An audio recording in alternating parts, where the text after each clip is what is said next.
Leviticus 6. The Lord said to Moses, "If anyone sins and is unfaithful to the Lord by deceiving a neighbor about something entrusted to them, or left in their care about something stolen, or if they cheat their neighbor, or if they find a lost property and lie about it, or if they swear falsely about any such sin that people may commit, when they sin in any of these ways and realize their guilt, they must return what they have stolen or taken by extortion, or what was entrusted to them, or the lost property they found, or whatever it was they swore falsely about. They must make restoration in full, add fifth of the value to it, and give it to the owner on the day they present their guilt offering. And as a penalty they must bring to the priest, that is, to the Lord, their guilt offering, a ram from the flock without defect and of the proper value. In this way the priest will make atonement for them before the Lord, and they will be forgiven for any things they did that made them guilty. Burnt offering. The Lord said to Moses, "Give Aaron and his sons this command. They are the regulations for burnt offering. The burnt offering is to remain on the altar hearth through the night till morning, and the fire must be kept burning on the altar. The priest shall then put his linen clothes with linen undergarments next to his body, and shall remove all the ashes of the burnt offering on the fire that has consumed on the altar, and place them beside the altar. Then he is to take off these clothes and put on the others, and carry the ashes outside of the camp to a place that is ceremonially clean. The fire on the altar must be kept burning; it must not go out. Every morning the priest is to add firewood and arrange the burnt offering on the fire, and burn the fat of the fellowship offering on it. The fire must be kept burning on the altar continuously; it must not go out." The grain offering. These are the regulations for the grain offering. Aaron's sons are to bring it before the Lord in front. We need to set the temperatures to Fahrenheit on here. Okay. Did you need me to do that?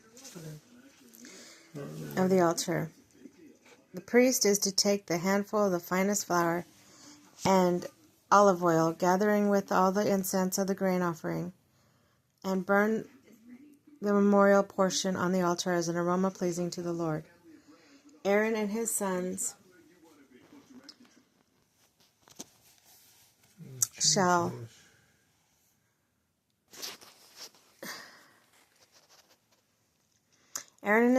eat the rest of it, but is to be eaten without yeast in the sanctuary area, and they are to eat it in the courtyard of the tent of meeting. It must not be baked with yeast. I have given it as their share of food offering presented to me. Like the sin offering, the guilt offering, it is most holy. Any male descendant of Aaron may eat it. For all generations to come, it is perpetual share of the food offering presented to the Lord.